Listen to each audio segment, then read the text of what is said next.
Ang lolo ko, Chinese talaga. As in, from, tawag nila niya, amoy siyamin.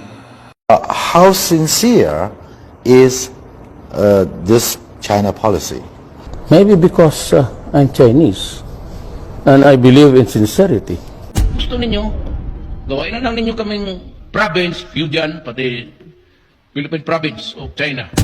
May mga nagkabit na naman ng tarpaulin na may mga nakasulat na Welcome to the Philippines of Republic o Province of China. Ganyan din ang tarpaulin na tumambad sa publiko noong nakaraang taon. Agad naman itong binaklas ng MMDA. May report si Mark Salazar. Sumulpot na naman ang tarpaulin may nakasulat na Welcome to the Philippines, Province of China sa Quezon Avenue ulit, kanto ng Sergeant Esguerra Street. Sa footbridge naman sa tapat ng Santo Domingo Church at sa kanto ng Tuason, parehong sa kahabaan din ng Quezon Avenue, ang nakaimprenta naman, Pilipinas ang inalaya ng buhay, hindi China. Anyare, digong. Hulyo ng nakaraang taon ang unang lumabas ang mga tarpaulin na ito at umani ng negatibong reaksyon mula sa mga netizens. Mark Salazar, GMA News. Wala na tayo. Yun ang history. Wala na tayo. Yun ang history. Kayong mga Pilipino nakikinig na yun. Boundary lang, tubig lang naman, hayaan mo yan.